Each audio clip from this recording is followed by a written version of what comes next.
Buenos días, doctor. Sí se logra escuchar. Ok, bueno, buenas tardes con todos. Vamos a continuar con la segunda parte del capítulo de falla cardíaca. El día de hoy vamos a hablar acerca del tratamiento de insuficiencia cardíaca según un fenotipo. Yo soy el doctor González Gutiérrez, médico asistente del Hospital Nacional de Mayo, con su especialidad en imagen cardíaca avanzada e insuficiencia cardíaca crítica avanzada con mención al trasplante. Bueno, vamos ahorita a hablar acerca del tratamiento de esta entidad que, como ya vimos ayer, es una de las entidades más frecuentes que van a ver, sobre todo los pacientes con urgencias y urgencias, ¿no? La agenda aquí es un poquito más escueta. Vamos a hablar rápidamente de los fenotipos clásicos como el conjectivo, el manejo de la falla cardíaca fiebre reducida, levemente reducida, preservada, algunos fenotipos olvidados y conclusiones. Recordar que la historia de la enfermedad de insuficiencia cardíaca está netamente graficada en este slide, en el cual se va a caracterizar por episodios o un primer episodio de compensación. Y en esta etapa, ojo, se tienen que hacer un diagnóstico preciso e iniciar el tratamiento rápidamente para lograr llevar al paciente a la estabilidad inicial, ¿no? Es su basal, y después del primer episodio, quiera o no, vamos a estar con una estabilidad clínica cercana a como el paciente estaba antes que le dé la falla cardíaca, ¿no? Pero a medida que ocurre un favor, ¿pueden apagar sus micrófonos? Gracias. Pero a medida que ocurre la descompensación de falla cardíaca, como ver acá que la clase funcional comienza a bajar, y una vez que nosotros estabilicemos al paciente con falla, ya no vuelve, ya no vuelve a la misma estabilidad de antes, ¿no? Esta, por lo tanto, estabilizar a un paciente con IC, si bien es cierto, cobra importancia en solucionar rápidamente el problema, pero se pueden dar cuenta con la gráfica que no siempre acaban en la misma clase funcional, ¿no? Y a medida que ocurran más episodios de compensación, los tratamientos tradicionales, o sea, la necesidad de los medicamentos y estrategias que vamos a ver ahorita, aumenta más, pero va a llegar un punto de no retorno, en la denominada falla cardíaca avanzada, que prácticamente es el estallido final de la falla cardíaca, donde las medidas ya tradicionales o convencionales no sirven para nada, y lo que aumentaría más son los cuidados paliativos, ¿no? Por lo tanto, vamos a ver eso de manera sencilla, con casos clínicos representativos, ¿de acuerdo? Para empezar, tenemos este primer caso clínico, que es un paciente de 45 años, ingresa con tiempo de enfermedad a las urgencias, caracterizado por cefalea y disnea marcada, ¿no? Es un paciente que tiene esta medicación habitual, un hipertenso, pero de tratamiento regular, llega con estas cifras de presión arterial, y a la ocultación, en este caso tenemos riesgos cardíacos arrítmicos, con frecuencia cardíaca 135, desaturando, hipertenso, estamos prácticamente en un contexto de una FA con respuesta alta, probable porque tenemos electro, y un contexto de emergencia hipertensiva por las cifras de presión arterial asociado a congestión pulmonar, ¿no? Entonces, una ojeada a la falla cardíaca aguda, en este caso tenemos que recordar que el diagnóstico de falla cardíaca aguda, como lo vimos el día de ayer, se basa en la regla Champing, ¿no? O sea, esa hemoglobina Champi es vital porque nos permite dar una presunción etiológica de lo que la causa de la falla cardíaca. Y muy aparte de enfocar bien el problema, también nos sirve para también iniciar tratamiento, ¿no? Y el tratamiento pilar del paciente en estadio inicial de descompensación es la descongestión. Y para eso, los diuréticos de ASA son los fármacos de elección en este contexto de paciente, ¿no? Tiene comunicación 1C, iniciar los diuréticos de ASA en los pacientes con congestión o signos clínicos de sobrecarga de fluidos. Ahora, generalmente, ¿cómo vamos a iniciar la furosemida, que es el más usado? Lo vamos a ver más adelante.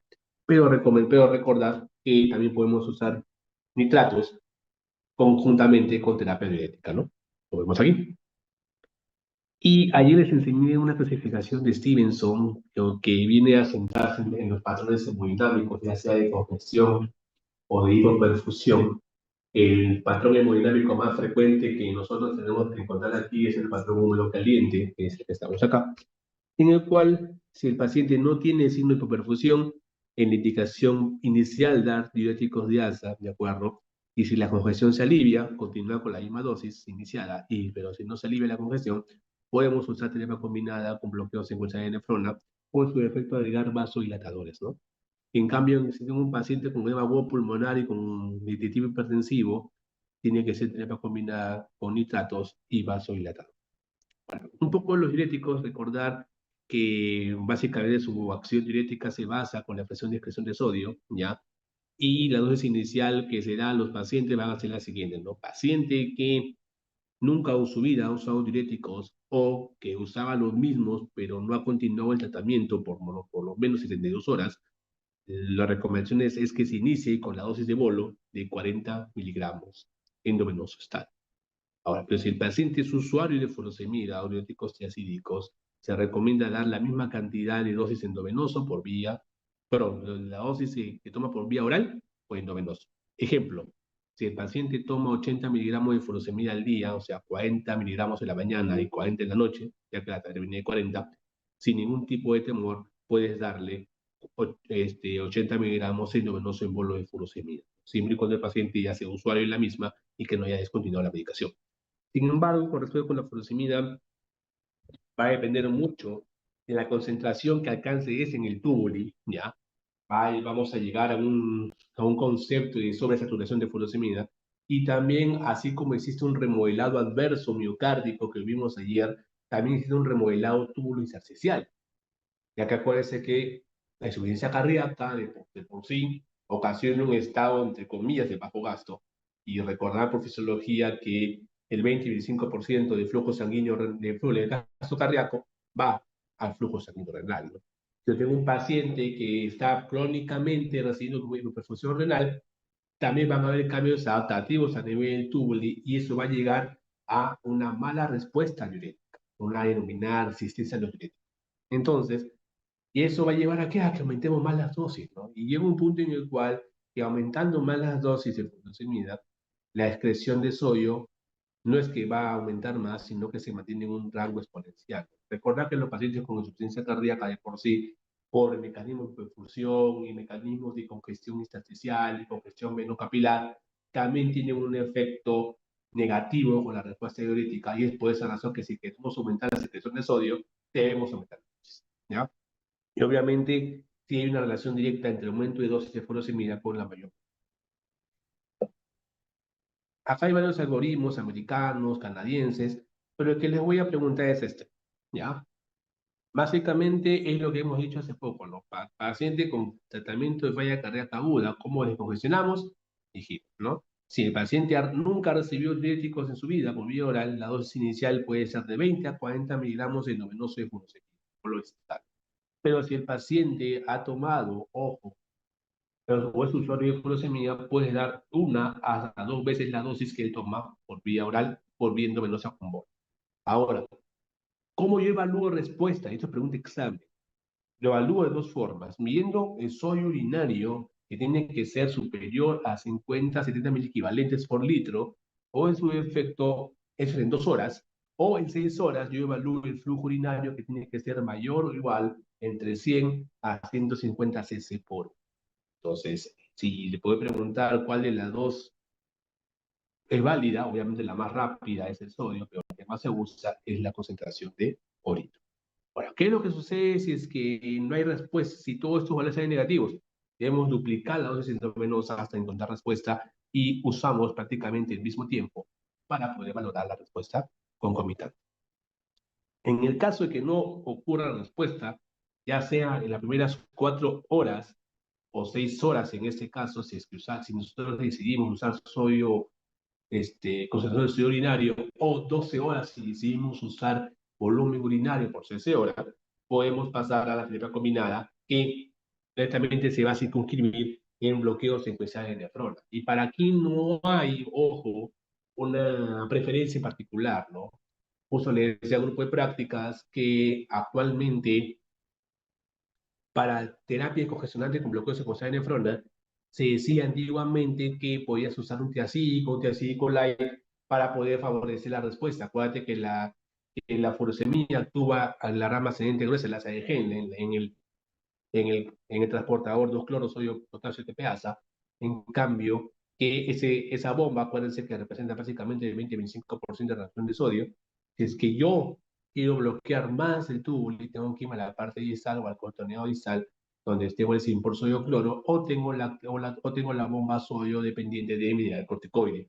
Entonces puedo usar en ese caso tiacico, tiacico light, como la hidroclorotiazida o la protalidona, tiacico light, o puedo usar un antagonista mineralocorticoide como espironolactona o el prenone en pro de bloquear la nefrona como estrategia inicial de descongestión.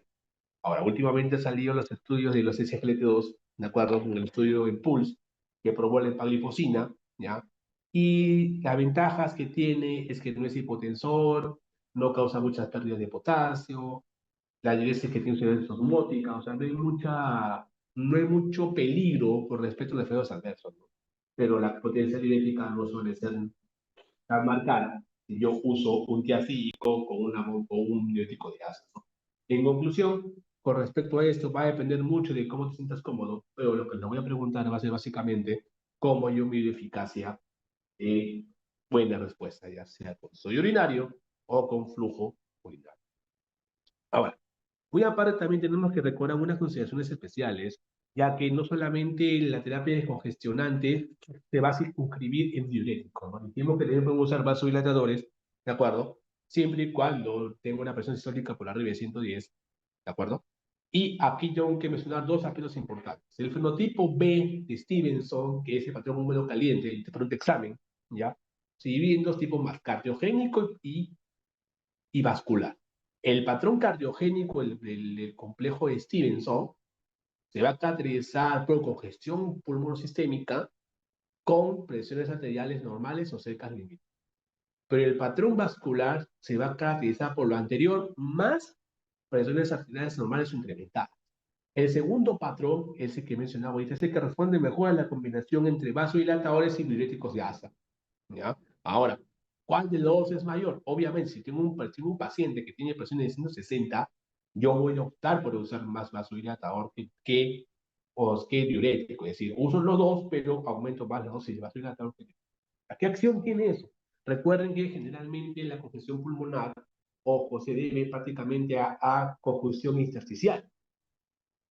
Entonces, una forma de cómo aliviar la congestión intersticial a nivel pulmonar es aumentando la vasodilatación venocapilar, favoreciendo también un poco la absorción por los sistemas linfáticos y el edema pulmonar suele ceder.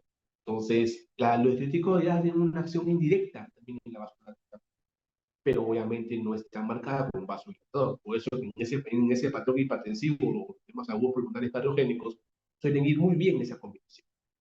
¿Vale? Ahora, obviamente tenemos que recordar intubación, recomendar intubación en los casos de falla respiratoria que no responde a oxígeno y si debe considerar la ventilación por vía no invasiva con presión positiva, el famoso CPAP en este contexto, paciente con frecuencia respiratoria más de 25, saturación menor de 90 y generalmente, ojo, suele responder muy bien en los pacientes con edema agudo.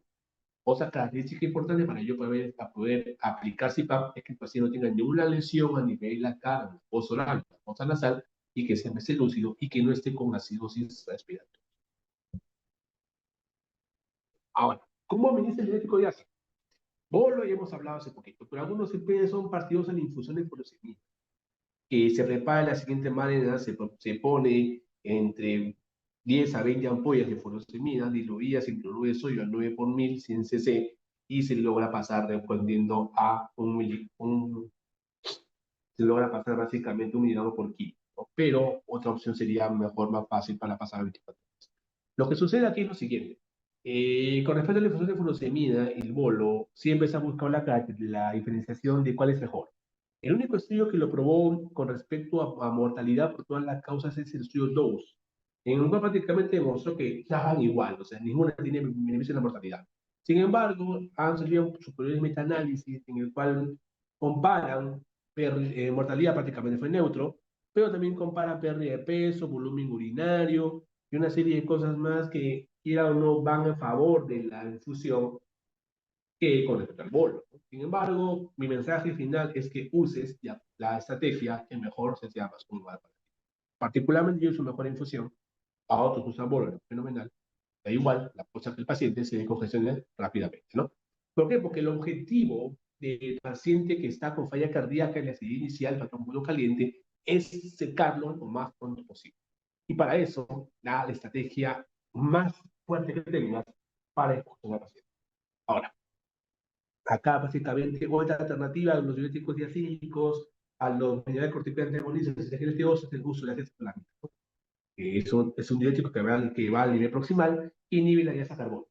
También es importante mencionarlo, pero solamente en los pacientes que haya refractariedad a la diuresis con terapia doble o terapia típica, ¿no?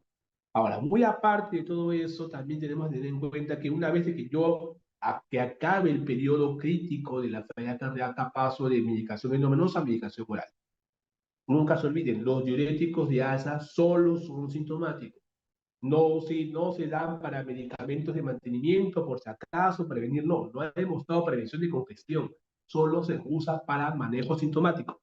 Lo que se da como medicamentos protectores o preventivos son aquellos que han demostrado beneficio en disminuir mortalidad, y lo vamos a ver más adelante. Los antibióticos de ASA no han demostrado para nada eso. Y peor aún, medicación crónica de diuréticos favorece el remodelado tubulo intersticial y eso conlleva a una mayor resistencia diurética y es un dolor de cabeza porque como es difícil control del manejo de confusión de estos pacientes.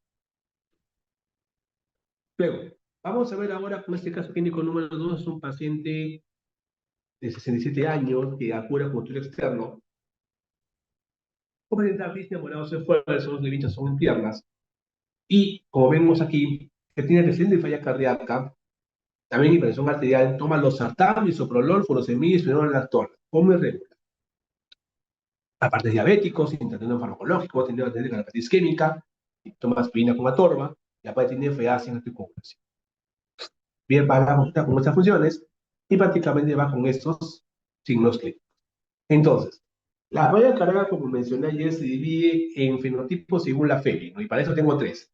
FEBI levemente reducida, FEBI reducida y FEBI preservada, ¿no? Los puntos de corte los repasamos: reducida, menor o igual a 40%, levemente reducida, 41 a 49, y preservada, mayor o igual a 50%. Entonces, lo que vamos a ver ahora es el tratamiento para fiebre reducida. Y recordamos, según la teoría del día de ayer, que el principal mecanismo fisiopatológico de esa entidad de fiebre reducida, ¿cuál era? Remodelado ventricular, a consecuencia de activación neurohumoral, es decir, aumento de expresión en sistema simpático, en actividad mineral corticoide y excesiva actividad del RAS y excesiva producción de péptidos natriuréticos con la particularidad que puedes producir mucho péptido natriurético, pero al mismo tiempo no son funcionales. Ahora, antes de hablar del tratamiento, vamos a recordar un poco la fisiopatología. Recordar que el RAS tiene como mecanismo principal mayor cantidad de absorción de sodio y agua, aumenta la presión arterial, aumenta la absorción de sodio, hace vasoconstricción, es broncotóxico, neurótico, etc. ¿Ya? El antagonista mineral, mejor dicho, la actividad mineral corticoide con la aldosterona también es prácticamente mayor absorción de sodio, ¿de acuerdo? Pero lo que va a caracterizar es que la aldosterona tiene un rol indirecto en la activación paralela del factor de crecimiento transformante beta y eso lleva a la estimulación fibroblástica produciendo fibrosis, ¿ya? El sistema simpático, obviamente, aumenta la frecuencia cardíaca, aumenta la frecuencia arterial, aumenta la conectividad arteriolar. En cambio, los péptidos natriuréticos hacen todo lo contrario. Pues liberan óxidos nítricos, son antiprotóticos, antiagregantes, sujetan sodio, protegen el riñón, lo que ustedes quieran. O sea, todo lo contrario al RAS.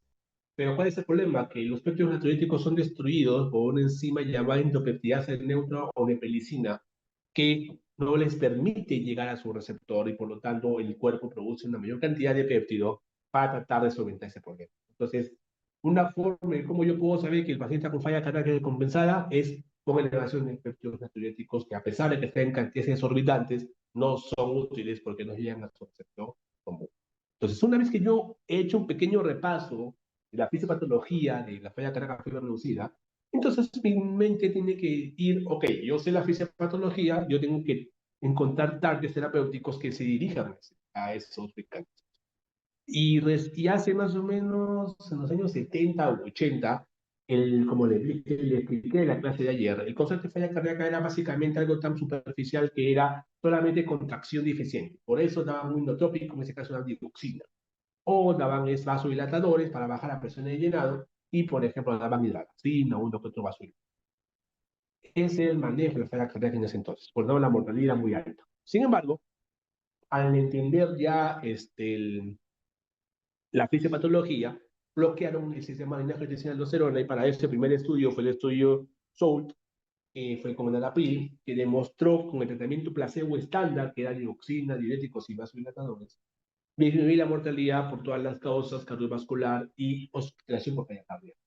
Como pueden ver, ya comenzó la medicina basada en evidencia y la acción natural de la enfermedad comenzó a cambiar. Luego, en años posteriores, publicado en Lancet, el estudio CIRIS-2 con el bisoprolol, ¿de acuerdo?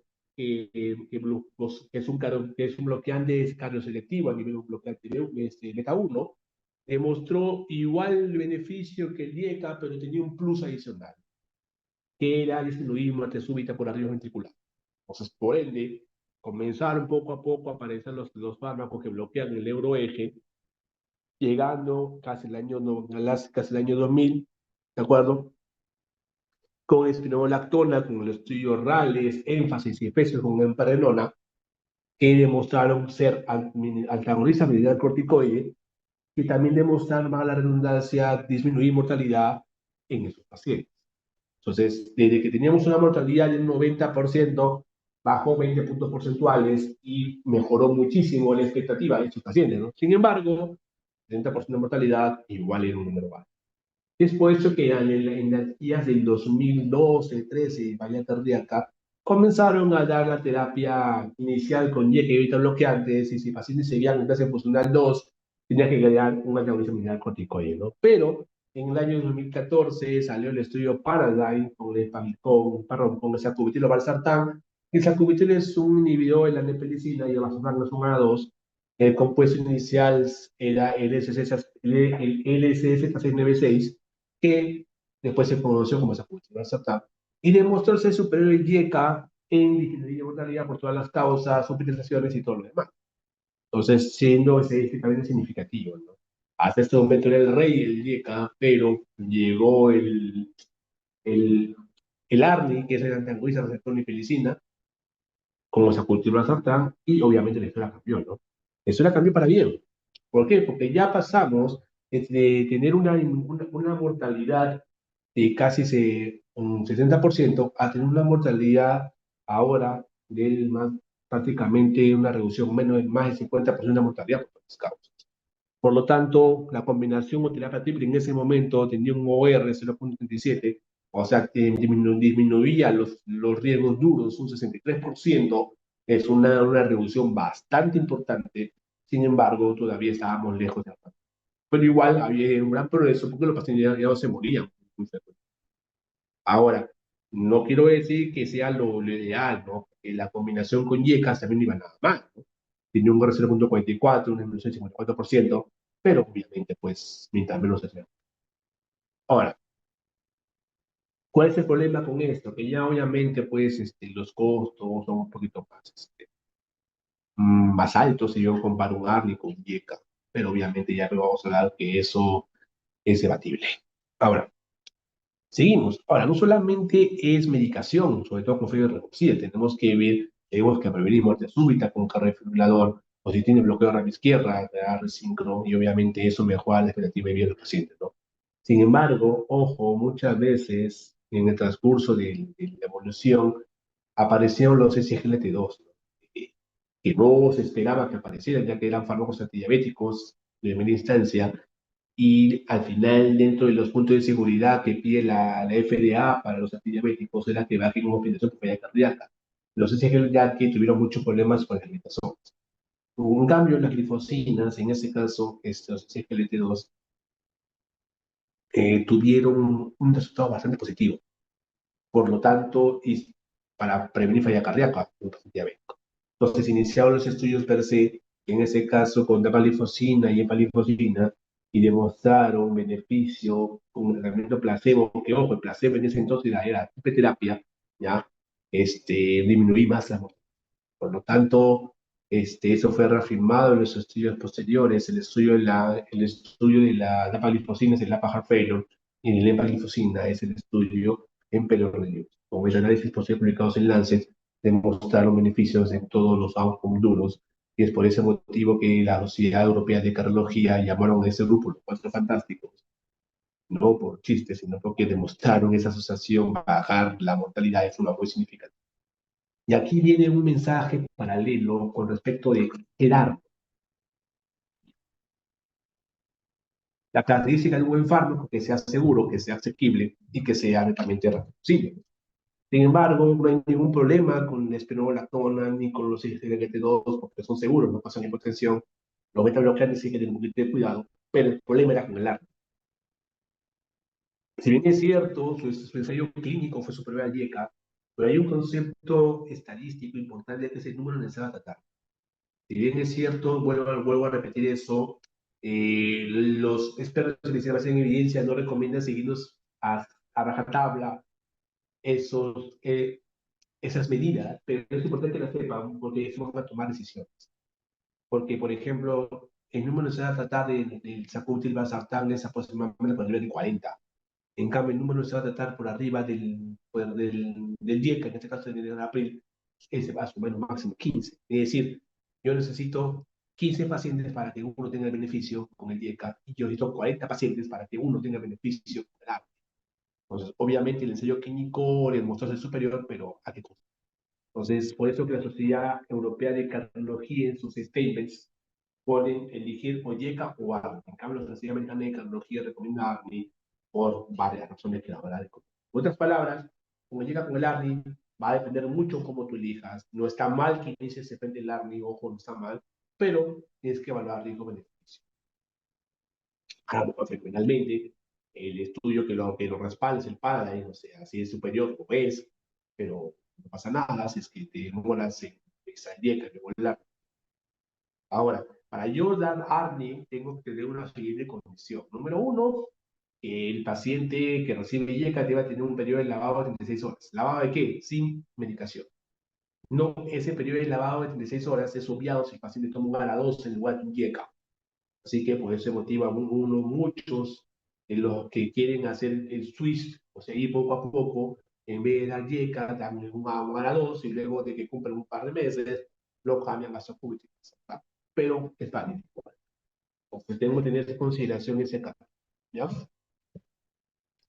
Y es por eso que esos cuatro fantásticos hicieron maravillas y las diferentes guías lo recomiendan de fórmula, ¿no? Indicación 1A, como le dije a mis chicos, indicación 1A es igual dogma, es igual verdad absoluta, es igual irrefutable, es igual a lo más absoluto que existe en las bases de la Tierra.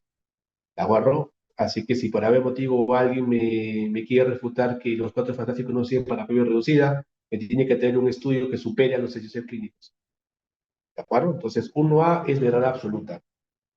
En cambio, ya eso está demostrado con los cuatro fantásticos, excepciones a Cuvité Valsartán, que tiene indicación 1B.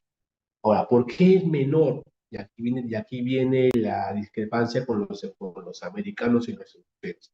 Una cosa es clase y otra cosa es nivel de evidencia. El nivel A es representado porque ese compuesto, esa molécula, tiene múltiples ensayos clínicos aleatorizados, tiene revisiones sistemáticas, tiene metaanálisis que respaldan su uso y que todos son significativamente estadísticos, ¿no? ¿Qué es lo que pasa con el IECA? Obviamente el IECA tiene un montón de ensayos clínicos, ¿no? Porque no solo tiene la PRIL, por si acaso, ¿no? Aquí también tiene el captopril, lisinopril, perindopril, ramipril, etcétera. O sea, tengo casi todas las líneas de IECA. Pero ¿qué pasa con esa cultura del SATAC? Solo tengo un ensayo clínico, es el parcial. Ahora, hay defensores del ARNI en ese caso. Pero tengo el Pioneer que bajó promedio de PNT a las 72 horas. Tengo el Transition, pero no son ensayos con el mismo outcome, con el mismo endpoint. Entonces, por eso es B. Y es por esa razón que los europeos ponen, inician YECA o ARNI, como lo ponemos aquí, YECA o ARNI, son más cuidadosos y yo creo que son más respetuosos en la parte de medicina basada en evidencias en comparación a los americanos que ponen en indicación 1A. Entonces hay que tener en consideración eso. Todos tienen indicación 1A, excepto el ARNI que tiene indicación 1B.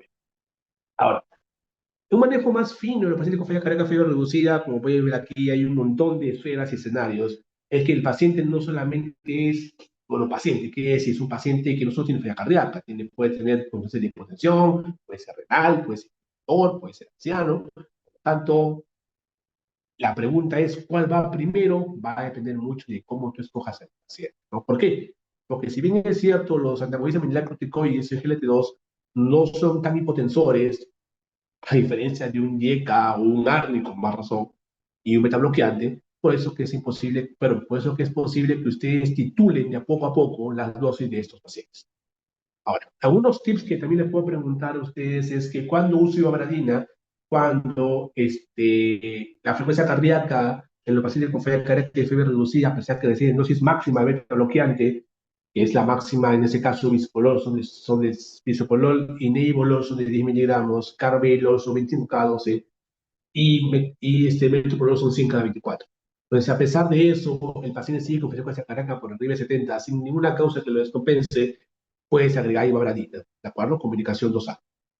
Y lo que tengo que mencionar aquí es una cosa de dosis máxima, que ya les he dicho, y otra cosa de dosis que el paciente pueda tolerar. A ese pacientes que tú estás con 2,5 de bisoprolol y no le puedes tratar a 5 porque el paciente se sincopa o el paciente, no sé, se hipotensa, mejor dicho, que es una persona un poquito rara.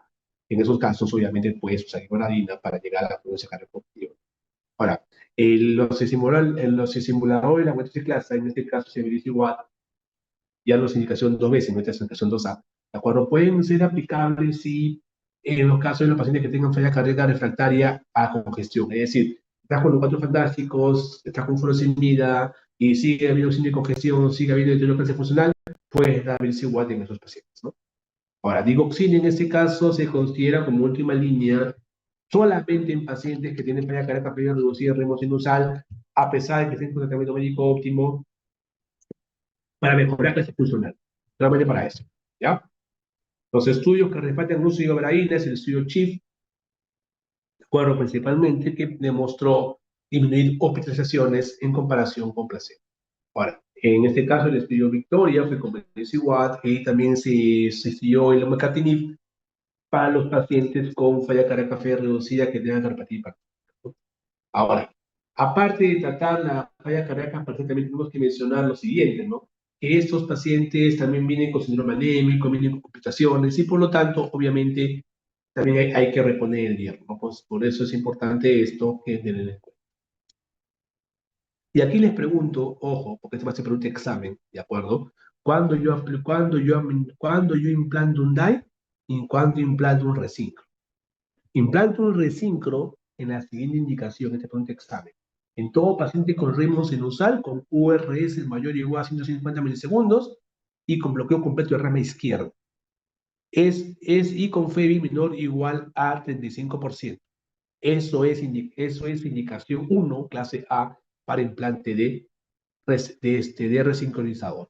Y para implante del DAI, en este caso, que es el dispositivo automático compatible, es el desfibrilador, perdón, se aplica en forma de prevención primaria, ojo, a todo paciente con falla cardíaca clase funcional 2, 3, etiología isquémica, ¿de acuerdo? Excepto aquellos que sufrieron un infarto en los primeros 40 días, que tengan una FEBI menor o igual de 5%, a pesar que están con tratamiento médico opción mayor o igual a 3 meses y siempre y cuando tenga una esperanza de vida mayor o igual. Entonces, yo les puedo preguntar cuándo es la indicación de DAI para prevención primaria o cuándo es la indicación de resíncoro en clase 1A, en los pacientes, como ya se ha mencionado, con dichas características. Bueno, es por esta razón de que tenemos este gráfico que es una pirámide que hecha por el doctor Manito, un experto en falla cardíaca en Barcelona, que recomienda que la base de la pirámide son los cuatro fantásticos, y a medida, ojo, de que el paciente comience a tener más episodios de compensación, va a requerir más estrategias avanzadas, llevando inclusive a colocar el sincro, en este caso, puede también, es prácticamente tributar a Metaclip, que no necesita, también es como tiene Metaclip, como usar el o en estadios más avanzados podemos usar los dispositivos de ayuda mecánica, la duración o trasplante, ¿no? Y si a pesar de eso no funciona, pues paliativo. Cabe recordar que aparte de todo eso, tiene que ir en concomitante y en paralelo la rehabilitación cardíaca. Ahora, ¿cómo titulo dosis y los fármacos? Pues en realidad no hay nada escrito, algo dogmático. Esta publicación fue de los españoles hace un par de años, en el cual menciona que si el paciente hospitalizado, si es renal, si es añoso, ver la presión y ver ritmos asociados. Y para eso recomiendan que iniciemos principalmente primero con, vamos aquí, si el paciente está hospitalizado, iniciar con dosis baja de Yeca Guarni, iniciar con dosis full de SGLT2, son hipotensores, e iniciar con un cuarto de dosis de antagonista biliar corticoide, o verlo por 48 horas, y luego iniciar beta bloqueantes, o a la mitad un cuarto de dosis, y al alca podemos ya hacerle aumentar la dosis por consulta, ¿no? Sin embargo, lo que llama la atención es que esa estrategia un poquito conservadora tuvo su respuesta con un ensayo clínico llamado el estudio Strong. El estudio Strong HF demostró que la estrategia agresiva, es decir, titular la dosis máxima o máxima que pueda tolerar el paciente durante la hospitalización, es mucho mejor que la estrategia conservadora que solamente se centra en que estén las cuatro drogas y ya el ambulatorio se titule, ¿no? Obviamente tuvo una justificación que el riesgo de omisión, en este caso de esa estrategia, disminuía la supervivencia, aumentaba la hospitalización, empeoraba la calidad de vida y sobre todo empeoraba los síntomas, ¿no? Sin embargo, esto ha tenido sus retractores porque, les soy sincero, en la práctica habitual, la mayoría de nuestros pacientes, bueno, como ha tocado a mí, suelen ser muy hipotensores a los ARNI. Entonces tengo que ir subiendo poco a poco las dosis que puedan tolerar el paciente y no tan rápido como lo hacen los americanos, ¿no? Con estudios. Entonces, moraleja, inician los cuatro fantásticos y en el tiempo que el paciente se queda hospitalizado, que son 7 10 días, titular la dosis lo más que se pueda hasta llegar a la dosis máxima tolerada por guías o por tolerada por el paciente. Nunca, nunca jalar flecha, porque eso no hace otra cosa más que bonificar al paciente. Y como ya vimos en la clase, cada descompensación es una oportunidad perdida de mejorar su calidad de vida. Ahora, en este caso, ¿de acuerdo? Vamos a ver, sobre todo falla cardíaca levemente reducida. La única evidencia clara de clase 1 son los diuréticos, ¿de acuerdo? No hay una evidencia contundente, ¿de acuerdo? Y, sin embargo, ojo, con falla cardíaca lenta reducida, los SGLT2 tomaron mucha importancia. Ahora, ¿por qué les voy a decir por qué? Por lo siguiente. Miren este caso clínico. Como dijimos, es una paciente mujer de 63 años, acude a consulta externa por prestar disneyas, palpitaciones y un vuelto de dieta, ¿no? Tiene FA, tiene falla. Pero mujer, añosa, hipertensa, con falla y FA. Es falla cardíaca fe y preservada, se nota lo contrario. Y el problema con la falla cardíaca fe y preservada era porque se veía siempre como un solo problema, no se consideraba como parte de un complejo sindrómico, y en ese caso se trató de extrapolar lo exitoso que fue el modelo neuromoral en ese fenotipo de falla cardíaca, pero fue un fiasco, ¿no? Digo esto porque la mayor estrella de la fiebre reducida que demostró romper paradigmas era el Sacubitril/Valsartan Paragon, ¿no? Pero salió el Paragon, que fue una excepción. Es decir, el punto duro no superó las expectativas. Luego, pues salieron dos estudios, el Paragon, que es prácticamente analizar un estudio que no fue significativo, y salió ahí que era ideal o daba cierta tendencia a mejoría, no con una recomendación fuerte, en darle en pacientes, sobre todo mujeres, que tienen una FEBI entre 50 y 55%, y sobre todo que sean hipertensas. Y como le digo, aquí viene la crítica a los americanos, por eso que yo también le digo a mis alumnos, no todo lo que venga de Gringolandia es válido, hay mucho conflicto de intereses por medio, y les digo esto con justa razón, porque cuando pasó eso, recomendó la FDA usar sacubitril/valsartán en estos pacientes con falla cardíaca fe preservada, con indicación 2A, si mal no me equivoco. Entonces, o inclusive lo recomendaron hasta una indicación más fuerte, no me acuerdo muy bien la recomendación ahorita, pero hicieron mucha propaganda para eso. Cuando el estudio pivotal, que es el Paragon, no demostró beneficio. Entonces, por ese motivo salieron las guías de la Sociedad Europea de Cardiología en el año 2021 en el Congreso Europeo de Cardiología en Barcelona. Y prácticamente de indicación 1A para falla cardíaca y preservada, tratar las comorbilidades. No había gran avance. Sin embargo, los americanos y los europeos siempre se llevan mecha. ¿Por qué digo esto? Porque salió justo el Congreso, las guías de falla cardíaca el año 2021 se presentaron en el Congreso de Barcelona a las 10 de la mañana del primer día, y a las 10:40, cuando nadie sabía resultados, salió resultados de los estudios del Emperor Percept y el Emperor Percept y el estudio de la dapagliflozina, ¿no? Y obviamente demostró que da beneficio. Y eso fue una sorpresa para todos, porque comenzó a cambiar la perspectiva de infertilidad. Antes no había ninguna esperanza, no había ninguna medicación consistente.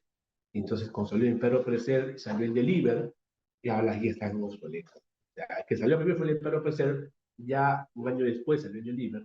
Y es por esa razón que obligatoriamente las guías del 2023 fueron actualizadas por los europeos, indicando que los SGLT2 tienen indicación 1A. Ahora, la parte pendiente de aclarar era por qué hace unos slides previos yo les puse PI levemente reducida igual los SGLT2 con medicación 1A. Por lo siguiente, porque tanto el Emperor Preser como el Delivery incluían a pacientes con FEI mayor o igual a 40%. Entonces, al tener ese espectro de FEI, obviamente están incluidos ahí los levemente reducidos, y es por esa razón que es importante. Y los americanos decidieron limpiar lo que hicieron y ya pues colocaron al ARNI donde tiene que estar comunicación 2B, porque hicieron una barrabasada total al considerarlo como estrategia farmacológica ideal para los pacientes con falla cardíaca FEI preservada, inclusive indicando que se puede usar en esos grupos que menciono, todas mujeres, FEI 55-60%, semihipertensos. Entonces, hasta ese momento, el único tratamiento que demostró cierto beneficio indiscutible eran los SGLT. Ahora, también hay otros fenotipos de tratamiento para falla cardíaca FEI preservada, ojo, que van a ser, ¿cuándo voy a usar yo antagonista mineral corticoide? En este caso, tengo un antagonista mineral corticoide de tipo esteroideo, que es la espirolactona y la parenona. El único que estudiado fue la espirolactona, el estudio TopCat, que demostró cierta tendencia a disminuir la filtración, pero no significativamente, pero hubo tendencia, en pacientes sobre todo que sean mujeres, con una FEBI de 55-60%, y que tengan síntomas de congestión pulmonar. En esos pacientes valdría la pena iniciar espironolactona en concomitante al tratamiento idéntico, ¿no? Sin embargo, seguíamos pensando que la falla cardíaca FEI preservada es parte de un todo.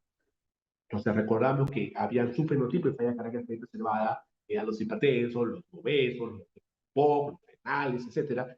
Y hasta ese momento, las guías, el Mini 3, como le mencioné, actualizaron sus statements. Indicación 1A, como le dije, dogma irrefutable, indiscutible beneficio de SGLT2 en ese paciente. Pero, acá tenemos que tener lo siguiente: no todo lo que brille solo. ¿Por qué? Porque la potencia de los SGLT2 en estudios posteriores disminuye su beneficio en los pacientes que tienen FEV de 65 a 70%.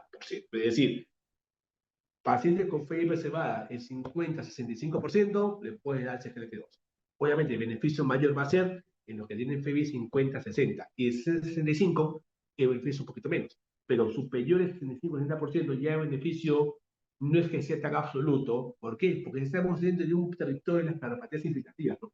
O las miocardiopatías primarias, trófica, dosis, en fin. Entonces, por eso es que ya se comienza a ver de otra manera el fenotipo FEI preservado, porque es otro mundo, es otro cantar. Por lo tanto, no tiene que tomar tan estrictamente indicación. Ahora, algunos fenotipos comunes, algunos fenotipos propios y consideraciones, en este caso, los que tienen arritmias, sí tienen que priorizar anticoagulación, no hay contraindicación pensar en GLTO, lo pueden hacer. Y si tiene aparte presión arterial, considerar antagonismo corticoide o el mismo manejo de la hipertensión per se. Los ancianos es otro problema. ¿Por qué? Porque a medida que la esperanza de vida aumenta, la calidad de vida también obviamente suele ser menguada un poco por las comodidades que tienen los pacientes. Y a más comodidades tiene un paciente, más dolor de cabeza va a ser manejar. Por lo tanto, en los ancianos tienen en consideración que los diuréticos siempre inician con dosis bajas, ten cuidado con los ARNI, ojo, porque hay mayor incidencia de hipotensión ortostática. Los antagonistas mineral corticoides esteroideos han demostrado un impacto positivo en ese grupo de pacientes. Betabloqueantes, úsalos de forma poco cautelosa, porque obviamente pues, no es un PB reducido. ¿De acuerdo? Los GLT2 van normales, pero hay que vigilar infecciones urinarias porque es más frecuente en los ancianos, sobre todo por candidiasis genital. Pero hace poco vino una nueva sorpresa porque se estudió un antagonista biliar corticoide no esteroideo, primero en pacientes renales diabéticos, ¿no? Que demostró con los estudios Fidelio, el estudio Figaro, el estudio Fidelity, que ese grupo de pacientes tiene beneficio en prevenir la enfermedad renal crónica. Y prácticamente se estudió eso y se hicieron probar con los pacientes con falla cardíaca.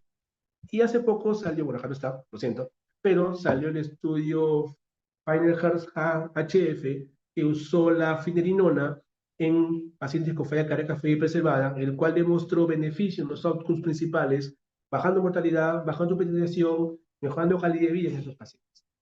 Pero tienen una condición, que la tasa de infiltrado pulmonar sea 60-90 como indicación fuerte y tiene 60 como indicación débil. Pero hay beneficios con respecto a reducción de mortalidad en estos pacientes. Entonces, hasta el momento, solo son dos fármacos demostrados que mejoran los outcomes duros, que son los SGLT2 y la finerinona. ¿De acuerdo? Ahora, otro grupo a considerar es la nutrición de los pacientes con IC.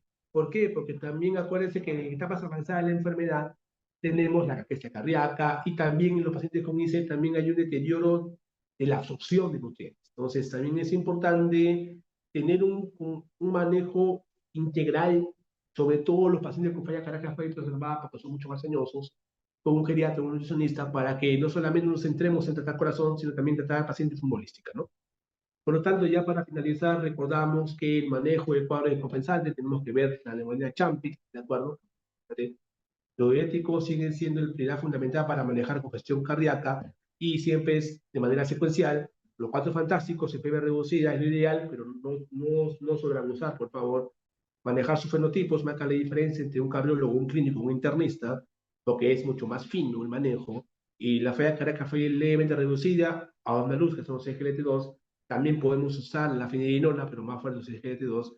Y falla cardíaca fue preservada hasta el momento hay algo bueno, como las glifosinas, que son los SGLT2 y la fibrinona, pero no falta todavía mucho por debatir. Es, ojo, que no he hablado todavía del fenotipo de obesidad, porque el fenotipo de obesidad es importante mencionar, ¿por qué? Porque el fenotipo de obesidad hasta ahorita está demostrado que la semaglutide disminuye, eso es este pregunta de examen, ¿eh? Disminuye los niveles pro-NPNT, mejora la calidad de vida, y obviamente eso va a mejorar a los pacientes. Sin embargo, también hay pequeños estudios con bariátrica que también están todavía en curso, porque los pacientes con obesidad mórbida sometidos a bariátrica y quieren comparar un outcome de falla cardíaca, también está en análisis, ver si es beneficioso hacer esa estrategia en comparación con la farmacológica, ¿no? Bueno, los pacientes con tercera edad, mucho cuidado con ellos, pero siempre en todos los pacientes recordar que los pacientes son pacientes, guías son guías, y la guía se tiene que adaptar, pero siempre siguiendo la evidencia para ayudar a que los pacientes se beneficien de la estrategia farmacológica. Bueno chicos, esa es toda la clase del día de hoy.